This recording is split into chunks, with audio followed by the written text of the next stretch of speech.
हमारे प्रदेश स्वामी श्री सत्यनारायण जी महाराज साहब,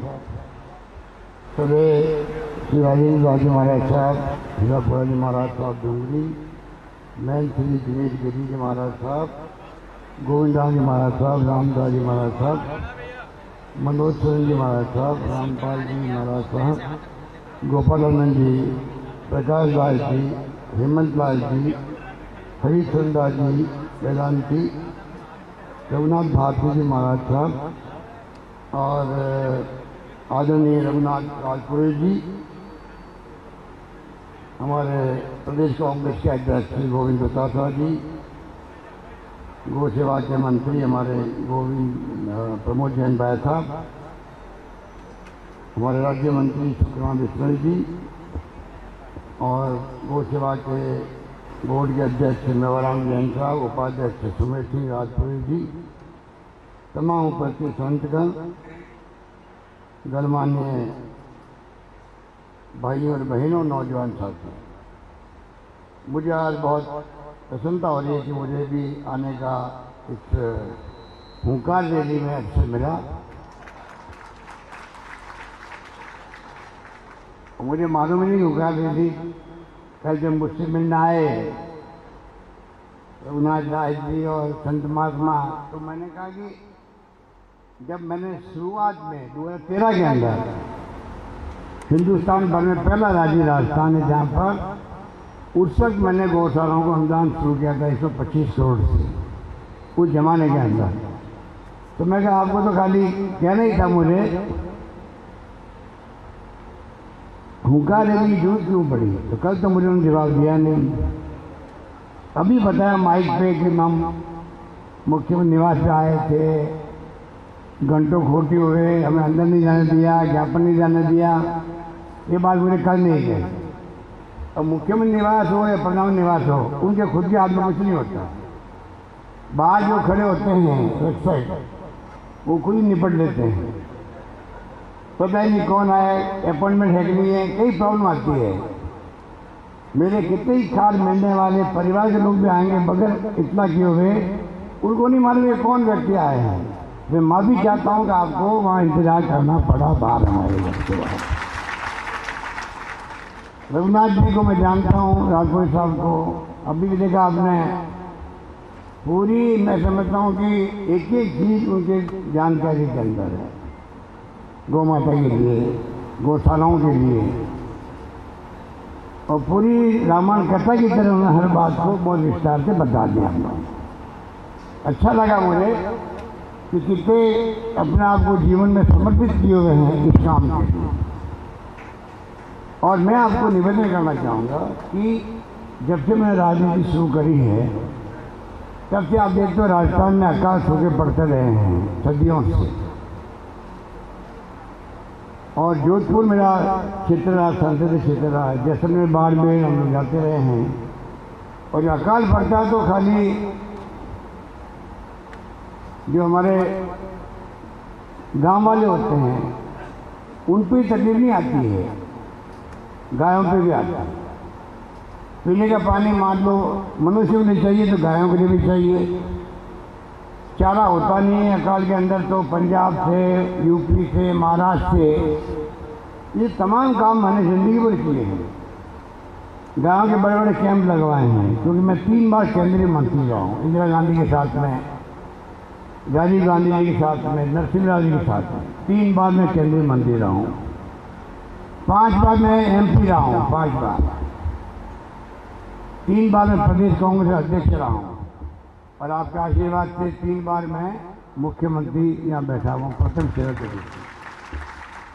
प्रथम सेवक के रूप में हूँ मैं, कोई सेवक हूँ मैं, आप सबका प्रदेशवासी सेवक हूँ, प्रथम सेवक हूँ। सही बात। तो ये तमाम हमेशा हमारे जहन में रहा है, और जहाँ तक हमारी हिंदू धर्म की संस्कृति है उसमें गाय का क्या स्थान है वो आप ज़्यादा कोई समझ नहीं सकता, जान नहीं सकता। जो गौशाला चलाते हैं, गाय की सेवा करते हैं, इसके संत महात्मा यहाँ बैठे हुए हैं, इनका प्रवचन संदेश हमारे लिए समाज को प्रेरित करता है। तो मैं समझ सकता हूँ कि गायों के प्रति हिंदू धर्म में भी जो स्थान है गाय का, भगवान कृष्ण का क्या रिश्ता था दुनिया को मालूम है। गांधी जी के क्या विचार थे गाय के बारे में, गौ माता के बारे में आप सबको भी बता रहे थे। और आज तो मातृ दिवस भी है। संयुक्त राष्ट्र संघ में जो दिवस मनाते हैं, पूरी दुनिया मनाती है, आज माँ का दिवस है। माँ के दिवस पे आपने माँ को लेकर संघर्ष करने के लिए हुंकार रैली भरी थी। आशीर्वाद तो आपका मेरे साथ हमेशा ही रहा है। वोट मिले नहीं मिले अलग बात है। अब यहाँ जो बैठे हुए हैं, कोई आरएसएस का भी है, कोई बीजेपी का भी है, कोई कांग्रेस का भी होगा। ये लोकतंत्र है, ये लोकतंत्र है, और यही हमारे मुल्क की खूबी है, खासियत है।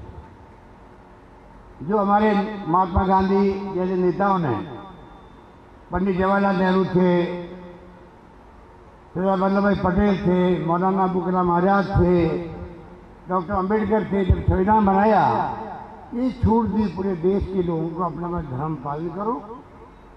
विभिन्न धर्म यहाँ पर है, जाति हजारों है, भाषा ऐसी है, तमिल, तेलुगु, मलयालम, पंजाबी, गुजराती, बंगाली। आप कल्पना करो क्या लिखा हो, पता ही नहीं पड़ता अपने को। तो अनेकता में एकता वाला बहुत मुल्क कितना खूबसूरत है ये, दुनिया लोहा मानती है, दुनिया लोहा मानती है। और हमने भी आज देश को 70 साल में जहाँ आप बैठे रहे, देखते हो दुनिया में क्या हो रहा है, देश में क्या हो रहा है। आज आधुनिक भारत है तो 70 साल के जो त्याग तपस्या थी, जिस तरह हमारे नेताओं ने, हम जब गुलाम थे, गुलामी की जंजीरों से मुक्त करवाया अंग्रेजों से, खुली हवा में सांस लेने लगे स्वाभिमान के साथ में, और आज हम यहाँ तक पहुँचे हैं। राजनीति अपनी जगह राजनीति है, और मेरा हमेशा मानना रहा है जो गोभक्त होगा, देखिए गोभक्त का समाज में, आपके मोहल्ले में, आपके गांव में, सब तो गोभक्त होते नहीं है, गौशाला चलाते नहीं है। पर मेरा अनुभव ये कहता है कि जो गोभक्त है या गायों की सेवा करते हैं या गौशालाओं में प्रबंधन करते हैं, उनका पूरे गांव में सम्मान होता है, पूरे समाज में सम्मान होता है। खुद भले वो समय नहीं दे पाता होगा गौ सेवा करने का, पर उसे दिन में भी सम्मान होता है गौ सेवा करने वालों के प्रति। उससे अंदाज लगा लीजिए कि गाय का सेवा का क्या महत्व है। और जब ये महत्व है तो हमारा फल बढ़ जाता है कि आप जो सम्मानित लोग बैठे हैं उनकी भावनाओं का हम लोग हमेशा कदर करें, मान कर सम्मान करें। इसलिए जब जब मेरे सामने आप बताइए कोई, ये प्रमोद भाई जैन मंत्री गो सेवा का मंत्री है, ये हिंदुस्तान में पहला राज्य राजस्थान है जहाँ मैंने गायों को लेकर निदेशालय बनाया, डायरेक्टर बनाया, पूरा डायरेक्टर। बाद में जो वसुंधरा आई थी तो निदेशालय को विभाग में बदल दिया। इसका मतलब है अलग ही गायों की सेवा का, गायों की समस्याओं के बारे में, गायों का कैसे देख रेख हो, चाहे उसमें आपका गोचर भूमि की समस्या आ रही हो, चाहे जो एक परिपत्र निकल के हाईकोर्ट का आदेश थे कि गाय घरों पे रख नहीं सकते सब लोग, उसका लाइसेंस हो, या एक सर्कुलर निकला मुझे बताया गया अभी, तो मैं आपको कहना चाहूँगा वो आदेश मैंने मालूम करवाया अभी सरकार के मंत्रालय से, जयपुर के लिए वो लागू हुआ है। मैंने कह दिया है राजस्थान में कहीं लागू नहीं होगा, ये मैं निवेदन करना चाहता हूँ। गोचर भूमि का मामला है, सुप्रीम कोर्ट का आदेश ऐसा आ गया, उसके कारण तकलीफ आ रही है। हालांकि सुप्रीम कोर्ट की मंशा अच्छी होगी, गायों के लिए होगी, तो गोचर भूमि नहीं रहेगी तो गाय कहाँ चलेगी। गोचर भूमि सदियों से छोड़ते आए सरकारें, तो ये अच्छे उद्देश्य से है तो जो समस्या आ रही है हमारे सामने नई गौशाला बनाते वक्त में, उसका कोई रास्ता निकालेंगे, क्योंकि काम बड़ा हाथ में लिया है प्रमोद जैन भाई साहब ने। गौशाला आप इतनी मेहनत करते हैं, चारा महंगा हो गया, इसीलिए बार बार उसका पशु उसके लिए हम बढ़ा रहे हैं, सब्सिडी भी आगे और ध्यान रखेंगे। बहुत तकलीफ का काम है, इतना महंगा चारा। और कोरोना के बाद में ये भामाशाह दानदाता पीछे हट गए हैं, वो पैसा पूरा दे नहीं पा रहे आप लोगों को। यही बात है ना, यही बात है, क्योंकि तकलीफ है आप लोगों को, मुझे मालूम है, ये हमारे जहन में भी है। इसलिए मैं निवेदन करना चाहूँगा कि ये तमाम बातें जो है, आपको याद होगा 13 के अंदर मैंने पहली बार राजस्थान में प्रदेशवासियों के लिए दवाएं फ्री करी, हिंदुस्तान में कहीं नहीं थी। तो उस वक्त में मैंने टेस्ट फ्री किए थे, साथ में हमने पशुओं के लिए दवाएं फ्री करी, पशुओं के लिए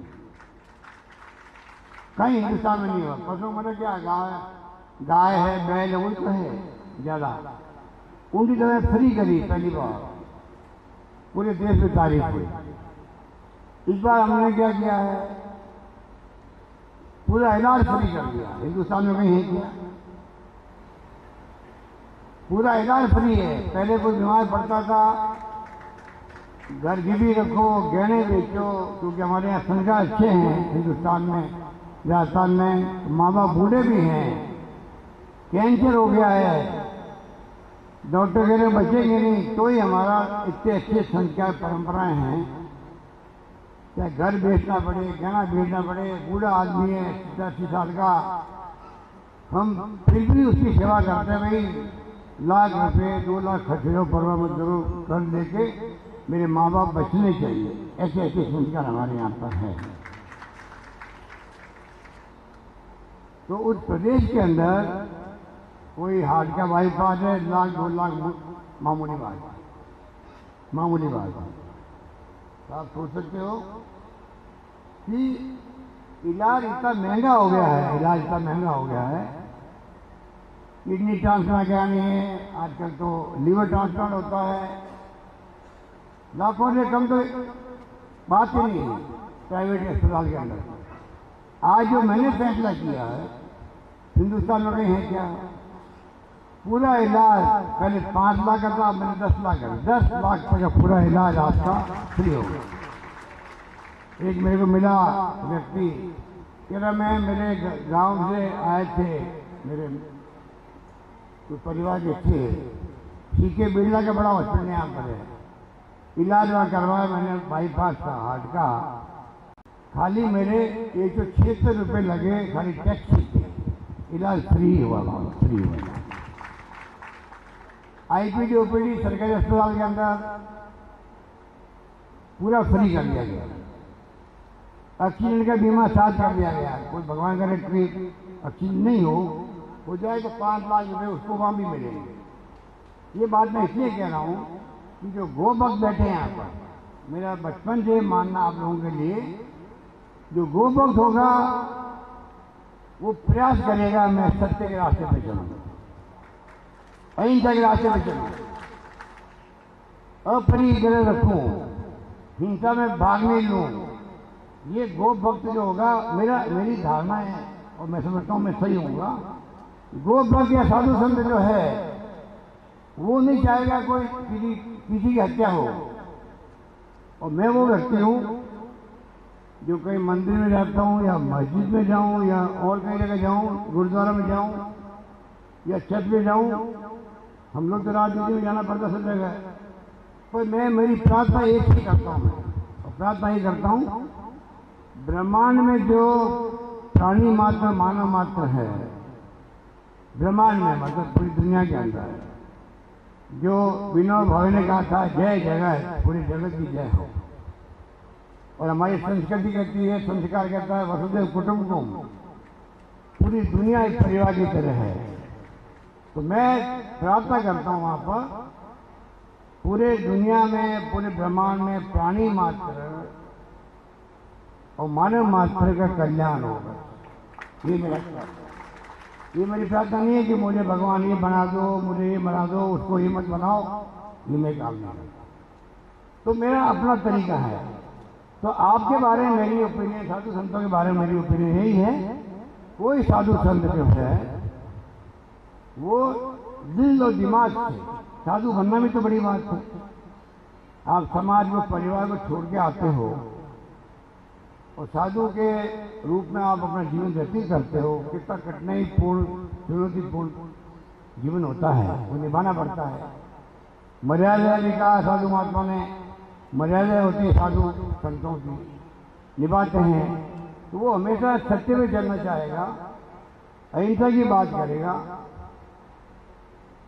हिंसा की बात कभी नहीं करेगा। आज जो हो रहा समाज के अंदर, पूरे देश के अंदर, थोड़ा चिंता वाली बात, थोड़ी चिंता वाली बात, ये ना हिंदू की बात है ना मुसलमान की बात है।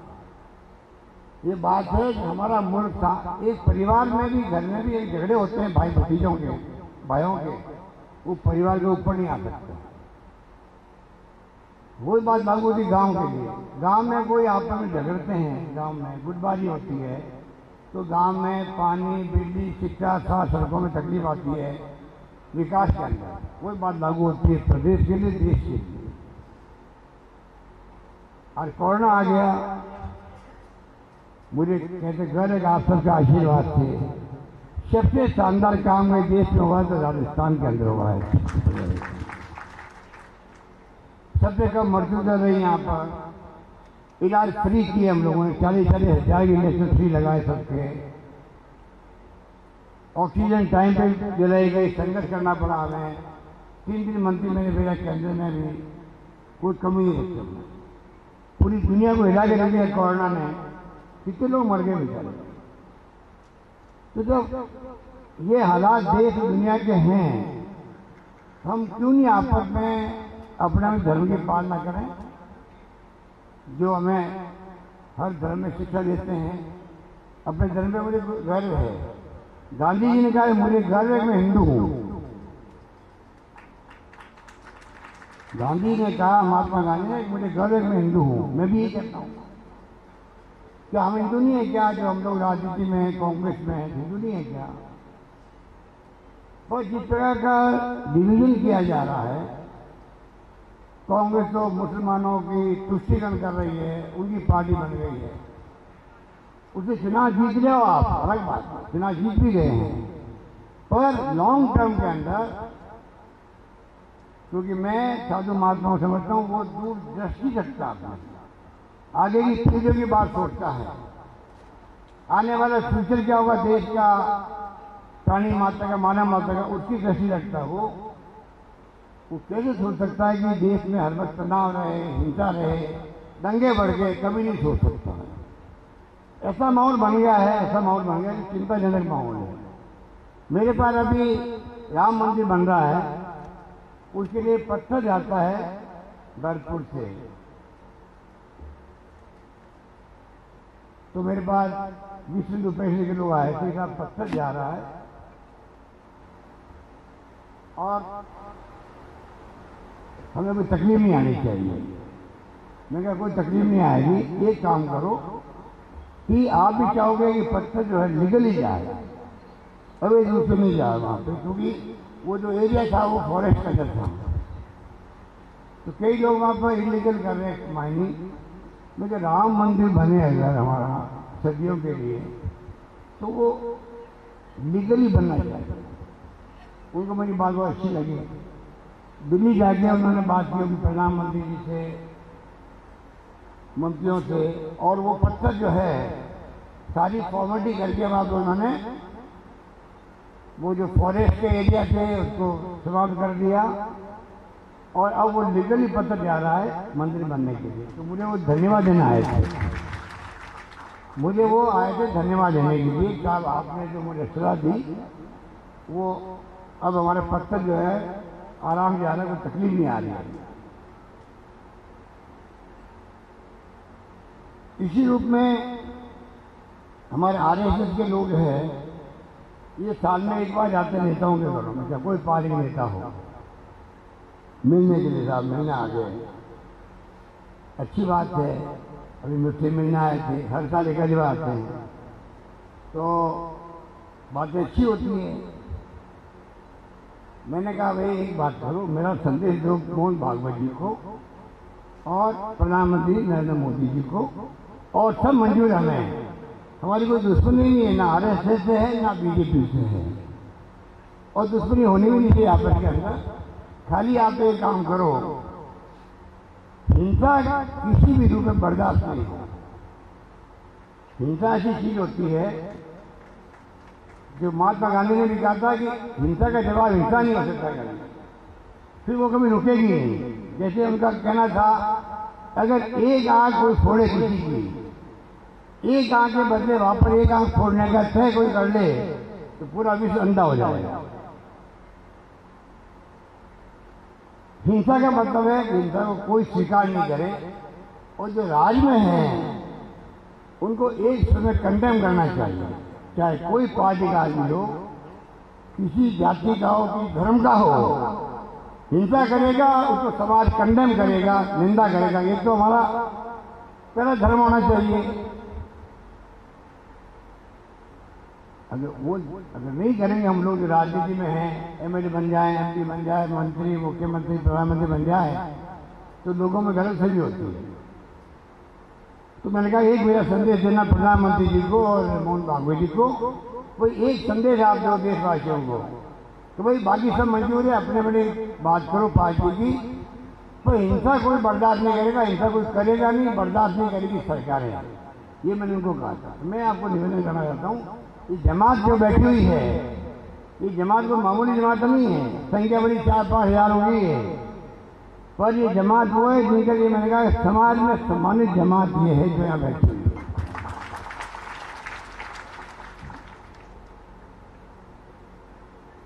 तो बाकी बातें तो वही करुति कम है, क्योंकि मेरे पूर्व साथियों ने बहुत ही बातें कर दी। नंदीशाला 1,56,00,000 सरकार देगी एक नंदीशाला के लिए। पंचायत में ग्राम बने में 1 करोड़ देगी, तो काम बड़ा मुश्किल काम है, आसान काम नहीं है। प्रमोद भाई साहब ने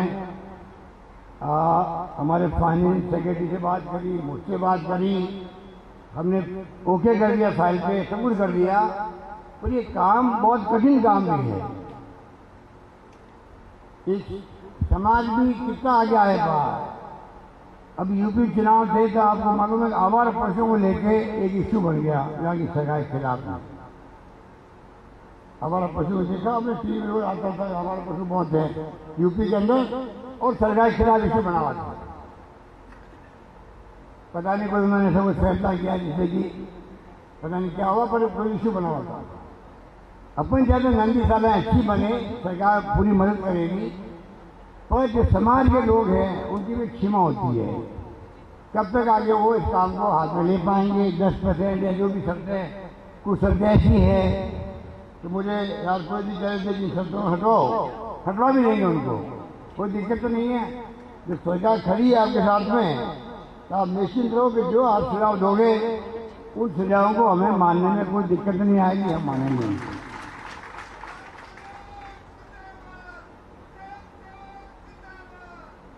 तो इस प्रकार से जो है रामसूरदास महाराज थे, वो भी वो भक्त थे। आकाश हुआ पड़ता था तो मैं उनके पास जाता था ऋषि के हरिद्वार, उनका आशीर्वाद लेता, उनका संदेश प्रदेशवासी को सुनाता। मैं रामकृष्ण जी महाराज ने ये बात कही है, तो हमेशा मेरा रिश्ता है आपकी जमात से रहा है। कोई कोई तरीके से हम राजनीति में काम करने वाले हैं, अकाल बढ़ गया, सूखा बढ़ गया, कोई गाँव की सेवा करनी पड़ती है, गाँव के बड़े बड़े कैंप लगाने पड़ते हैं, चारे के डिपो खोलने पड़ते हैं, अनुदान देना पड़ता है। ये काम करने करते पूरी 45 साल हो गए। तो आप निश्चिंत रहो, आप में से ही एक मैं आपका कार्यकर्ता हूँ कि आप मान के चलो। और इसी रूप में मैं समझता हूँ कि आप जो है देख रहे होंगे उद्योग की बातें कर रहा है, पॉइंट वहां नहीं रहा है। आप इंतजार कर रहे होंगे, ये इस की बात कर रहा है, पॉइंट पे नहीं आ रहा है। किस प्रकार के रघुनाथ जी ने गोविंद जी महाराज में, राजेंद्र जी महाराज के, सब महाराज साहब ने जो बातें कही है। अब आपने जब इतनी धर्म संस्कृति बुलाई है, कल तो मैंने कहा भाई हमारे मंत्री जी आ जाएंगे और सरकार कुछ बता देंगे वहाँ पर। आज प्रमोद जी बाहर चले गए, धरियाबाद चले गए सुबह हेलीकॉप्टर में। तो मैंने कहा मंत्री भी नहीं है, हो सकता वो आ नहीं पाए। वादा मैंने कल कर लिया है, मंत्री आ जाएंगे। तो मैंने मेवाराम जैन साहब को कहा दी कि आप इतना करना है, वो नहीं आएंगे तो मैं हाजिर रहूँगा वहाँ पर। आप नहीं। तो दो बातें, अभी तो कोरोना काल में हमने कहीं 650 करोड़ दिए थे और आज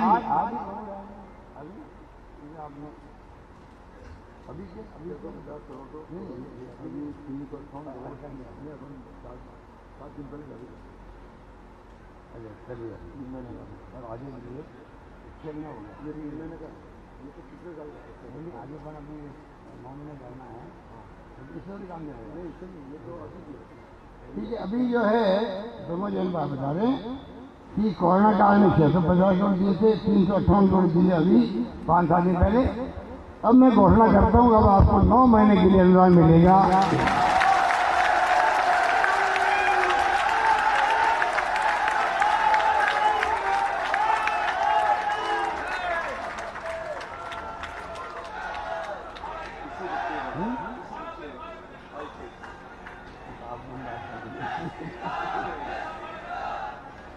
ये कह रहे रघुनाथ जी कह रहे हैं कि ये अनुदान जो है इसी वित्तीय वर्ष से मिलेगा, ये मैं घोषणा कर रहा हूं। तो इसलिए अब मैं समझता हूं कि मेरी भावना आप तक पहुंच गई है और आप ये भी मैं मानता हूं कि आप जो 100% की मांग कर रहे हो, वो आज की तारीख में कहना चाहूँगा आपको, वो मांग करने की बजाय हमें समाज को जोड़ना आवश्यक है। जो आदि पहले देता आपको गौशाला चलाने के लिए दान दाता या भामाशाह, वो हमसे जुड़ता भी है और जब जुड़ के काम होता है तो अच्छा काम होता है। पूरा पैसा सरकार देने लग जाएगी तो गौशालाओं के प्रबंधन करने वाले तो काम करेंगे फिर भी, तो वो जो माहौल बनता है समाज में, सम्मान का भी और काम का भी, इन्वॉल्वमेंट का भी, सब मिलकर गौशाला चलाते हैं, उसमें भी कमी आती है।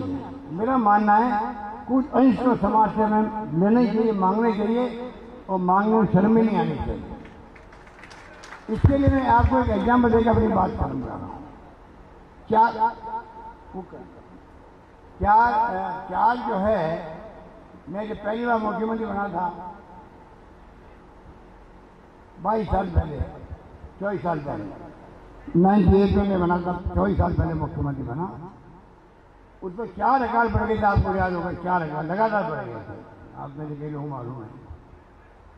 और हमने कोई कमी नहीं छोड़ी। जो हमने प्रबंधन किया उस वक्त शानदार, गांव का प्रबंध किया, पानी का भी और चारे का भी, रोजगार का प्रबंध किया, काम के बदले अनाज, इतना गेहूँ इकट्ठा हो गए लोगों के घरों में, रखने की जगह नहीं रही घरों के अंदर। ये स्थिति मैंने बनाई थी उस वक्त में। उस वक्त में वाजपेयी जी थे, अटल बिहारी वाजपेयी जी थे प्रधानमंत्री और मैं था मुख्यमंत्री यहाँ पर। तो मैंने वाजपेयी जी से सहयोग किया, मैं जाना पड़ता था प्रधानमंत्री के पास में। तो हमारी जो यहाँ जो विपक्ष नेता थी वसुंधरा जी, बाद में मुख्यमंत्री बन गई मेरी जगह, उन्होंने कहा राजस्थान में मुख्यमंत्री अशोक गहलोत हमारी सरकार दिल्ली में, तो दिल्ली की सड़कों पर गेहूं की भीख मांगता हुआ फिर रहा है, भीख मांगता हुआ। तो मैंने कहा वसुंधरा जी, अगर मुझे मेरी जनता की भूख मिटाने के लिए भीख मांगनी पड़ेगी, मुझे शर्म नहीं आएगी, शर्म नहीं आएगी।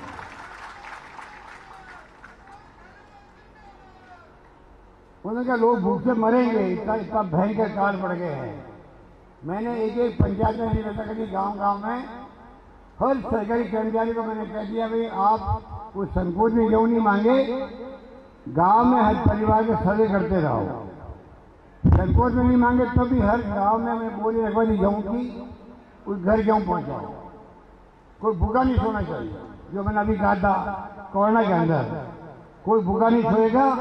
मुझे खुशी है कि राजस्थान की जनता ने जो साथ दिया, एनजीओ, एक्टिविस्ट, धर्मगुरु, तमाम मैंने पॉलिटिकल पार्टी में इन्वॉल्व किया। हम सब मिलकर के कैसे कोरोना काल में एक दूसरे की मदद करें। मैंने कोई राजनीति नहीं करी, उसका परिणाम मेरा कि बहुत शानदार प्रबंधन हुआ। कोई भूखा नहीं सोया, एक दूसरे की मदद करी।